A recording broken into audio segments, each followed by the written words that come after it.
वह आज तक बुर्के के अंदर रहती हुई आई है, कामयाब हुई तब ना।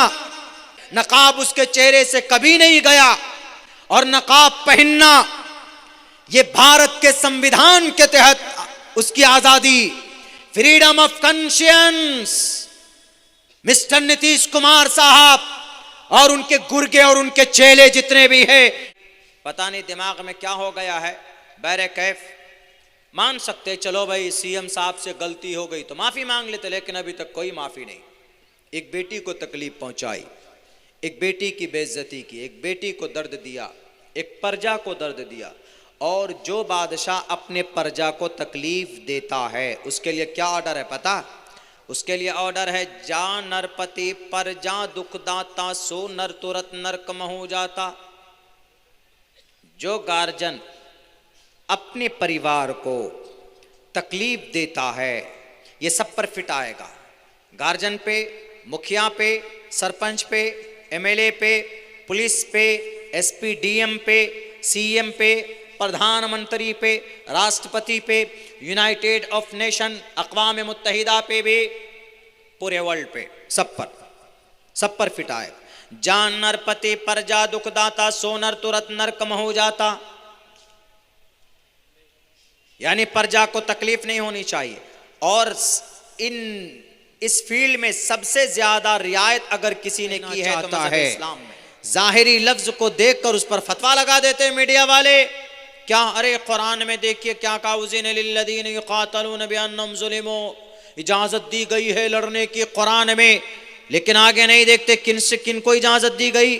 जिन बेचारों को घर से निकाल दिया गया, जिन बेचारों को तड़पा तड़पा कर मारा गया।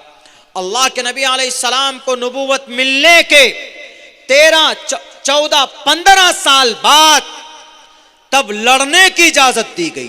15 साल के बाद, 15 साल के अंदर कहीं पर भी मोहम्मद रसूलुल्लाह सल्लल्लाहु अलैहि वसल्लम को डंडा उठाने की भी इजाजत नहीं दी गई अल्लाह के तरफ से। और ये फिर वेदों में भी मैंने मंत्र पढ़ा, रुद्रवो गिरीवाशनैत पिशाच अव ब्रह्मा दुविशो जहितुवम तुर्यतरुषतः सत्यम विभाजनी। जहां शत्रु मिल जाए, शत्रु मतलब दुश्मन, राक्षस, दुश्मन भी नहीं राक्षस मिल जाए, नास्तिक मिल जाए, राक्षस मिल जाए, वो भी राक्षस ऐसे नहीं राक्षस है कोई आदमी जालिम है, बहुत बड़ा डाकू है, लेकिन अगर उससे आपको नुकसान नहीं है तो आप उसको मार नहीं सकते, आपकी इजाजत नहीं मारने। अगर वह आपको नुकसान पहुंचा रहा है, आपके घर को नुकसान पहुंचा रहा है, आपको तकलीफ देना, आपकी जान को खतरा है उससे, तो वहां कहा गया अवा ब्रह्मा दुविशो जही तुवम तूर्य तरुषतः सत्यम विभाजनी। तो ऐसे शत्रु का सर तन से जुदा कर दो जो ईश्वर को न मानता हो, ईश्वर का नास्तिक हो, लोगों को तकलीफ पहुंचाता हो, और उसका बचा हुआ माल आपस में बांट कर खा लो। ये बात वेद में कही गई, लेकिन ये जाहिल अनपढ़ लोग जो कुरान की तालीमात को नहीं जानते, अफसोस तो इस बात पर है कि वह अपने आप को कहते हैं कि हम अपने धार्मिक आदमी हैं, हम अपने धर्म और मजहब की बात करते हैं, लेकिन अपने मजहबी ग्रंथ को पढ़ते नहीं। यह कुरान किसी पर जुल्म करने नहीं आया, अल्लाह के नबी ने किसी पर जुल्म नहीं किया, किसी पर तशद्दुद नहीं किया। आपको मालूम है अल्लाह के नबी अलैहिस्सलाम को कितनी तकलीफ दी गई। कायनात में आज तक, इंसानी तारीख में आज तक किसी नबी या इंसान को इतनी तकलीफें नहीं दी गई जितनी जनाबे मोहम्मद रसूलुल्लाह सल्लल्लाहु अलैहि वसल्लम को दी गई। रामचंद्र जी रावण को नहीं मारने गए, कौरवों के खात्मे के लिए पांडु नहीं खड़ा हुआ, दुर्गम राक्षस के खात्मे के लिए दुर्गे माता नहीं आई, भस्मासुर के से उसके जुल्म से पाक करने के लिए काली ने, दुर्गा माता ने काली का अवतार नहीं लिया। वैसे ही अबू जहल कौन सा दूध का धुला था, अल्लाह के नबी ने अबू जहल के जुल्म से, अबू जहल के तशद्दुद से, उसके गुरूर से और उसके जिद से अगर इस मिट्टी को पाक किया है तो इसमें कोई गुनाह नहीं। वो भी अल्लाह के नबी ने पेशकदमी नहीं की थी। अल्लाह के नबी को नबुव्वत दी गई, लोगों के पास जाते समझाते, या अय्युहन्नास क़ूलू ला इलाहा इल्लल्लाह तुफ़्लिहू, ये लोगों पढ़ लो कामयाब हो जाओगे।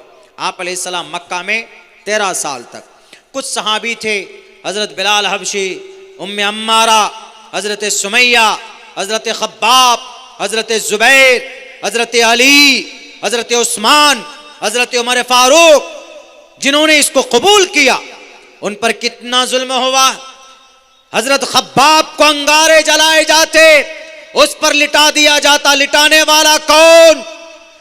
आज जिहादी कहने वाले कुरान को, नबी की सीरत को, ये अबू जहल, इस उम्मत का फिरौन, इस उम्मत का राक्षस, इस उम्मत का अंधकासुर, इस उम्मत का कोरू, इस उम्मत का जालिम, इस उम्मत का करप्ट इंसान, वो बिलाल हबशी को तकलीफ दिया करता था। उनके चेले उतबा, शैबा, वलीद, हंजला, मुगीरा, ये सारे मुखिया थे, ये सब नबी के चाहने वालों को तकलीफ दिया करते थे। अंगारे जलाते, हजरत खब्बाब को लिटाया जाता, उनके पीठ से जो चर्बी पिघलती थी उससे अंगारे बुझ जाते थे। लेकिन नबी को जब आवाज पहुंचती, सहाबा जब पिट कर लुट कर परेशान होकर जख्मी होकर आते, अल्लाह के नबी यही कहते, सब्र करो, मैं अभी लड़ नहीं सकता, इंतकाम नहीं ले सकता, यही कहते। बिलाल हबशी को तकलीफ दी जा रही, सब्र की तलकीन करते। बीबी सुमैया को बीच से चीरा गया, लोगों के नजरों के सामने में। नबी ने इंतकाम की बात नहीं की, कहा कि सब्र कीजिए। और भी सहाबा तकलीफें दी गई, सब्र करो, सब्र करो। 3 साल तक एक पहाड़ी में शैब अबी तालिब है, उस पहाड़ी के अंदर बंद कर दिया गया, न बाहर से खाना, न अंदर से कोई बाहर आएगा। 3 साल तक बच्चे भूख से तड़प कर मरने लगे, माएँ सर पटक पटक कर मरने लगी। सहाबा के पास कुछ नहीं, घास जो जमीन पर, पथरीली जमीन पर घास फूस उगी हुई थी, उसके पत्ते चबाते थे और उसके रस से पेट भरते थे। दरख्त के पत्तों को चबा चबा कर रहते थे 3 साल तक, 3 साल तक। लेकिन नबी ने इंतकाम की बात नहीं की। लेकिन आजकल ये जालिम लोग कहते हैं, अरे मजहब इस्लाम में तो जिहाद है, नबी ने जिहाद किया। इतनी तकलीफें बर्दाश्त कर कर अगर जिहाद अल्लाह के नबी चाहते तो उन राक्षसों से मुकाबला कर सकते थे। लेकिन नबी ने 3 साल की कैद-ए-बाश मशक्कत की जिंदगी गुजारी। अरे हमारे नबी जिस रास्ते पर चलते, कांटे बिछा दिए जाते। अगर आप किसी बिल्डिंग के नीचे से जाते, ऊपर से कोरा करकट डाला जाता था। इन तमाम जुल्मों के बावजूद आप अलैहिस्सलाम ने किसी से कोई जर्रा बराबर इंतकाम नहीं लिया। आपने सबको दरगुजर किया, माफ किया। जब 13 साल तक रहे, ऑर्डर हुआ अल्लाह के तरफ से कि आपको यहां से जाना है। आप और सहाबा आपके साथ घर छोड़कर, अपनी प्रॉपर्टी छोड़कर मदीना मुंतकिल हो गए, वहां पर गए। वहां जाने के बाद तब भी कुफ्फार मक्का, मुशरिकीन मक्का में से कुछ लोग ऐसे थे जो मदीने के यहूदी से मिलकर, मदीने के यहूदी से मिलकर, क्या रे हमने मोहम्मद को वहां से भगा दिया, उनके सहाबा को भगा दिया, और तुम लोगों के पास तुम लोगों ने जगह दे दी। क्या तुम लोग बेवकूफ आदमी हो? तुम लोगों के पास दिल नहीं है? तुम इन गरीब, कमजोर, लाचार, बेबस को रखते हो अपने पास? शर्म की बात है, डूब मरो। कुछ यहूदी, कुछ मुशरिकीन मक्का के इन नालायक मुशरिकों से मिल गए। उसके बाद साजिशें रचने लगे कि अब मोहम्मद को, उनके सहाबा को कैसे तकलीफ पहुंचाई जाए। जबकि नबी पाक अलैहिस्सलाम जब मदीना पहुंचे तो मदीने के यहूदियों से बात हो गई थी कि तुम हमसे मुकाबला नहीं करोगे, हम तुम्हारे खिलाफ नहीं लड़ेंगे। अगर हमारी किसी से लड़ाई होगी तो तुम उसका साथ, हमारे साथ रहोगे। ये बातें, ये गठबंधन हो गई। जब किसी बात पर सहमति हो जाती है तो उनको मानना पड़ता है। लेकिन अंदर खाना ये लोग कुछ लोगों से मिले हुए थे। उस वक्त इजाजत दी गई, उस वक्त अल्लाह की तरफ से ये कुरान करीम का आर्डर आया। कुरान में कहा गया, उज़िन लिल्लज़ीन युक़ातलून बिअन्नहुम ज़ुलिमू फ़क़्तुलुल मुशरिकीन हैसु वजदतुमूहुम। इन मुशरिकों को जो साजिशें रचते हैं, इनको जहां पर भी पाओ उनको कत्ल कर दो, उनको मार दो। इसलिए कि साजिशें रचने वाले, इसलिए कि ये कौम और समाज के फिजा को खराब करने वाले, यह ऐसा मामला था, यह ऐसी बात थी। तब जाकर कुरान करीम की यह आयत नाजिल हुई। और जब सहाबा चले गए मदीने में, मजबूत हो गए, उस वक्त इजाजत भी दी गई। उज़िन लिल्लज़ीन युक़ातलून बिअन्नहुम ज़ुलिमू, जिन पर जुल्म किया गया उनको लड़ने की इजाजत दी गई है। उन लोगों से जिन्होंने जुल्म किया, जिन्होंने खब्बाब को मारा, जिन्होंने हजरत बिलाल हबशी के जिस्म में सुराख किए, जिन्होंने बीबी सुमैया के जिस्म के 2 टुकड़े किए, उनको लड़ने की इजाजत दी गई 15 साल के बाद में। मेरे भाइयों, दुनिया को यह समझना होगा कि जब राक्षसों का मारना पाप नहीं था, तो अल्लाह के नबी ने अगर रावण अबू जहल का खात्मा किया मैदान बद्र में, तो ये कोई गुनाह नहीं किया। और मैदान बद्र में खुद ही आया था अबू जहल। अल्लाह के नबी मक्का के एक तिजारती काफला जिसमें तकरीबन 250 किलो सोना था, ये मुल्क शाम से तिजारती काफला मक्के वालों का था, कुफार मक्का का। अल्लाह के नबी को खबर लगी कि अरे ये 250 किलो सोना अगर चला गया वहाँ, तो ये हमारे खिलाफ हथियार बनाएंगे और फिर हम पर लड़ेंगे और हमको मिटाने की कोशिश करेंगे, फौज तैयार करेंगे। तो सियासी पहलू से, सियासी नुक्ते नज़र से आपने कोशिश की कि उस काफिले को रोक लिया जाए। तो इतने में उस काफिले को ले जाने वाला अबू सुफियान थे, बाद में सहाबी हुए रज़ी अल्लाह तआला अन्हु। अबू सुफियान ने अबू जहल को खबर दी कि बचाओ, काफिला लूटने वाला। काफिला का कौन लूटेगा? कहा कि मोहम्मद और उनके सहाबी। फौरन खबर पहुंची तो अबू जहल 1000 आदमी को लेकर निकला वहां से कि आज तो खैरियत नहीं, चलो आज मुकाबला करेंगे। जब वो वहां से निकलते हैं, पता चला अबू सुफियान ने फिर कहा कि अब आने की जरूरत नहीं है, हमारा काफिला हमने बचाकर निकाल लिया दूसरे रास्ते से।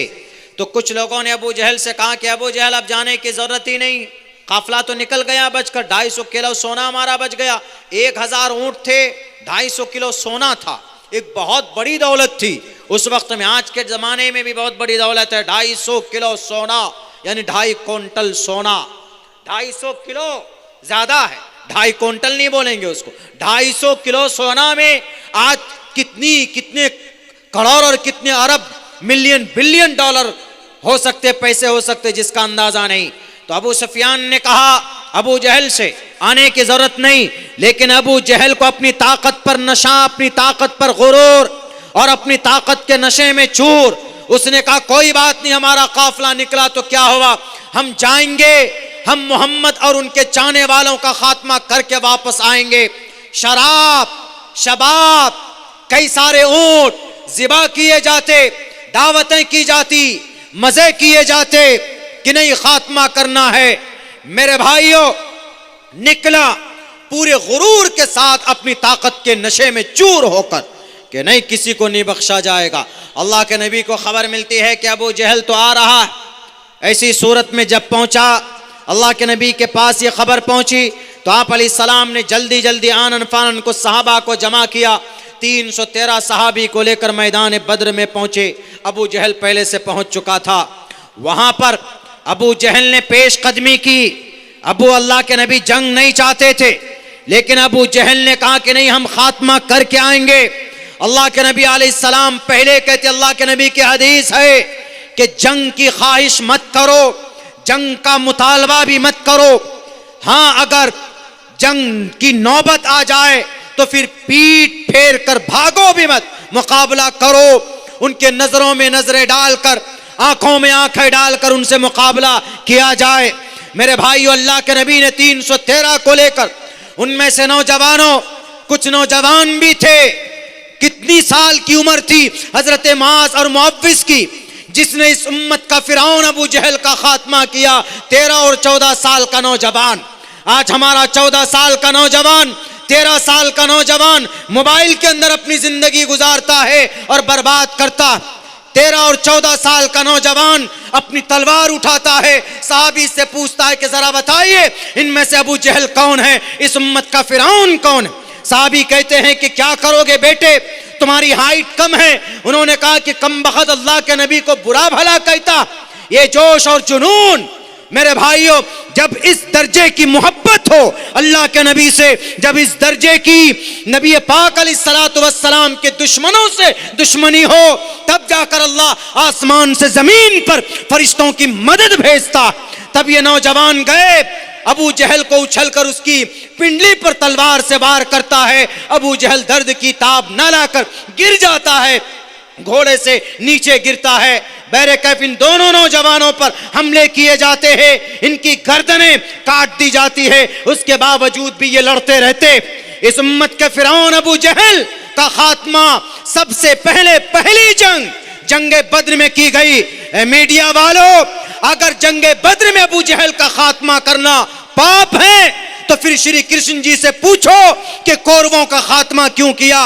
हस्तिनापुर की धरती पर महाभारत में और गीता के अंदर में खुले लफ्जों में है, धर्म क्षेत्रे कुरुक्षेत्रे समवेतायुत्सवः मामका पांडवाश्चै किम कुर्वत संजयः। धृतराष्ट्र ने संजीव से कहा कि जरा बताओ मेरे कौरव और पांडु में कौन जीत रहा। अगर जालिम को मारना पाप है तो रावण को क्यों मारा श्री रामचंद्र जी ने। गिलहरी और बंदर और जनाब वानर सेना को लेकर जाकर लंका के रावण के पूरे किले को जलाकर भस्म किया।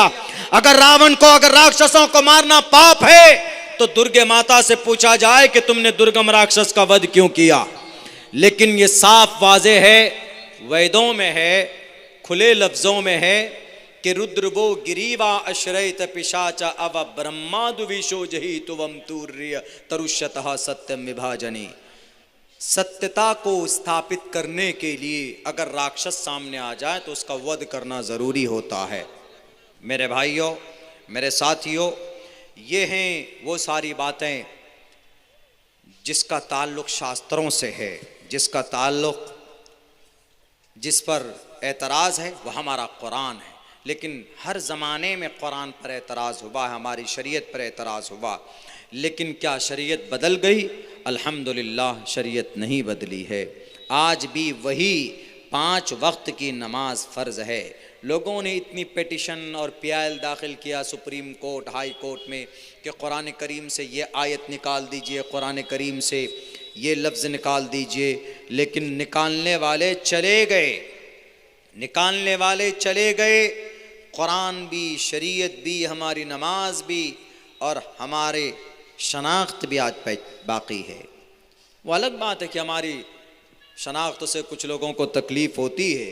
जैसे हुई बिहार के सीएम ने एक बेटी डॉक्टर मुस्लिम महिला नुसरत परवीन, अजीब बूढ़ा खड़ूस आदमी, इस उम्र में पता नहीं क्या शौक, शादी कर लीजिए। अब उनको आप इज्जत भी दे रहे हैं और बेइज्जत भी कर रहे हैं, तकलीफ में डाल रहे हैं। और वेदों में क्या कहा गया? यत्र नारयस्तु पूजन्ते रमन्ते तत्र देवता तत्र तास्तु न पूजन्ते न रमन्ते न तत्र देवता। प्रश्नोत्तरी का मंत्र है, नीतीश कुमार जी की किताब का मंत्र है। नीतीश कुमार जी का ग्रंथ क्या कहता है कि नीतीश जी, यत्र नारयस्तु, जिस घर में बेटी रहती है, बेटी हिंदू मुसलमान नहीं, यत्र नारयस्तु, जिस घर में बेटी बसती है, यत्र नारयस्तु पूजन्ते, उस घर में अगर बेटी की इज्जत की जाए, रमन्ते तत्र देवता, तो वहां देवता की कृपा होती। देवता मतलब ईश्वर की कृपा होती। तत्र, इसका उल्टा है फिर, तत्र तास्तु न पूजन्ते न रमन्ते न तत्र देवता, जिस घर में बेटी की इज्जत नहीं होती उसकी बेइज्जती होती है। जैसे मिस्टर नीतीश कुमार ने पकड़कर झटका, ज्यादा ही शौक था मिस्टर सीएम साहब, तो आप बोलते कि मैडम डॉक्टर साहिबा आप चेहरा खोल दीजिए, तब पकड़िए। हम चाहते हैं कि हम आपको सर्टिफिकेट दे रहे हैं तो कम से कम फोटो में आपका रिकॉर्ड रहे। एक जो तरीका हो सकता था बोल सकते थे। हालांकि बुर्का, लिबास यूनिफॉर्म, ये फंडामेंटल राइट है। मैं शेरवानी पहनता हूं, मुझे कोई नहीं रोक सकता। मैं टोपी पहनता हूं, मुझे कोई नहीं रोक सकता। फ्रीडम ऑफ कॉन्शियंस है। हिंदू भाई चुर्की रखते हैं, चुर्की देखेंगे आप, चुर्की होता पूरे सर का बाल कम, एक चुर्की बड़ा सा रहता, रख सकता, उसकी कल्चर है, वो रख सकता। उसको हम ये नहीं कह सकते कि नहीं तुम्हारी चुर्की काट देंगे, नहीं। बहुत सारे हिंदू भाई माथे पे टीका लगाते, तिलक लगाते, बहुत सारे भाई भगवा पहनते, पहन सकता, फंडामेंटल राइट है। देश की, देशवासी को बुनियादी आजादी, क्या खाएगा, क्या पहनेगा, क्या करेगा, कोई नहीं रोक सकता। हां, खाना पीना करना जो संविधान के खिलाफ ना हो। खाने में कोई भी कुछ भी खा सकता, पीने में कुछ भी पी सकता। हाँ, जैसे अल्कोहल नहीं पी सकता, बिहार के अंदर में बिहार सरकार ने बैन कर दिया। अब उस बेटी ने अगर नकाब पहनकर, अब इसमें से कुछ मीडिया वाले कूद गए, अरे नहीं नहीं, उस बेटी को औरत मर्द के मकाम तक लाना था, इसलिए चूंकि अभी बराबरी नहीं हुई थी, उसको बराबरी का दर्जा दे रहे थे, उसको कामयाब कर रहे थे।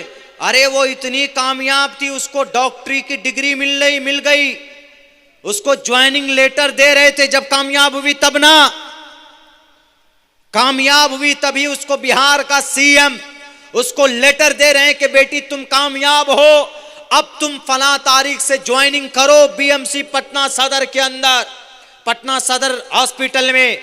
कामयाब हुई तब ना, वह आज तक बुर्के के अंदर रहती हुई आई है, नकाब उसके चेहरे से कभी नहीं गया। और नकाब पहनना ये भारत के संविधान के तहत उसकी आजादी, freedom of conscience. Mister Nitish Kumar साहब और उनके गुर्गे और उनके चेले जितने भी हैं, ये गिरिराज सिंह जिनका दिमाग खराब हो गया, वो कहते हैं कि बुर्के में रहकर, पर्दे में रहकर आप डिग्री नहीं ले सकते। पर्दे में रहकर, पर्दा हमारा शिआर है, पर्दा हमारा ऑर्डर है, पर्दा हमारा कुरान का हुक्म है। मुशर्रा लिबास में अहादीस की 70 हदीसें मौजूद है, हम कभी भी नहीं छोड़ सकते इसको। और अगर कोई पर्दा, अगर कोई बुर्का या कोई नकाब पहनकर अगर कोई नौकरी करना चाहती या कोई पढ़ाई करना चाहती, तो क्या उसके लिए जरूरी, उसके लिए कोई कानून है कि नहीं अगर ये बुर्का पहने? अब तो सुप्रीम कोर्ट ने भी इजाजत दे दी कि नहीं, अगर कोई कॉलेज के अंदर अगर कोई स्टूडेंट अपने हिसाब से स्कार्फ और बुर्का पहनकर या नकाब लगाकर आए तो उसको इजाजत है, उसके ऊपर फोर्स नहीं किया जा सकता। और दुनिया के लोगों सुनो, हमारे कुरान से बढ़कर हम कुरान, हम शरीयत के पर अमल करने के लिए पैदा किए गए। शरीयत पर अमल करने की आजादी नहीं होगी तो उसको छीन कर लेंगे। क्यों? क्योंकि भारत के संविधान में शरीयत पर अमल करने की आजादी दी गई है। Freedom of conscience and free profession and practice propagation of the religion. हमारे धर्म के मुताबिक हम क्या पहनेंगे, टोपी पहनेंगे कि लुंगी पहनेंगे कि पजामा पहनेंगे कि पैंट पहनेंगे कि चड्डी पहनेंगे, हर किसी को इजाजत है। लेकिन कौन आदमी चड्डी पहनकर मार्केट में जाता? कोई नहीं। हर जगह की अलग अलग लिबास पहनता। लेकिन कोई कहे कि नहीं तुम ये यूनिफॉर्म नहीं पहन सकते, लिबास नहीं पहन सकते तुम, ये तो गलत है। इसीलिए वेदों में भी है कि औरत का सम्मान कीजिए, दे पश्यस्ते मोपरी संतराम पादको हर माते कौशल्पको। ये तो वेद का मंत्र है ना। इसमें तो कहा गया है कि माओ तुम्हारे पाँव के पाजेब की आवाज़ दूसरों को नहीं सुननी चाहिए, नहीं सुनने को मिलनी चाहिए। कितनी बड़ी बात कही गई। लेकिन नहीं, पता नहीं दिमाग में क्या हो गया है। बैरे कैफ मान सकते, चलो भाई सीएम साहब से गलती हो गई तो माफ़ी मांग लेते, लेकिन अभी तक कोई माफ़ी नहीं। एक बेटी को तकलीफ पहुंचाई, एक बेटी की बेइज्जती की, एक बेटी को दर्द दिया, एक प्रजा को दर्द दिया। और जो बादशाह अपने प्रजा को तकलीफ देता है उसके लिए क्या ऑर्डर है पता? उसके लिए ऑर्डर है, जा नरपति पर जा दुख दाता, सो नर तुरत नरक में हो जाता। जो गार्जियन अपने परिवार को तकलीफ देता है, ये सब पर फिट आएगा। गार्जियन पे, मुखिया पे, सरपंच पे, एमएलए पे, पुलिस पे, एसपी डीएम पे, सीएम पे, प्रधानमंत्री पे, राष्ट्रपति पे, यूनाइटेड ऑफ नेशन अक़वाम मुत्तहिदा पे भी, पूरे वर्ल्ड पे, सब पर फिट आएगा। जान नरपति पर जा दुख दाता, सो नर तुरत नरक में हो जाता। यानी प्रजा को तकलीफ नहीं होनी चाहिए। और इस फील्ड में सबसे ज्यादा रियायत अगर किसी ने की है तो मजहब इस्लाम में। हमारे फारूक रजी अल्लाह ताला अन्हु की जिंदगी उठाइए,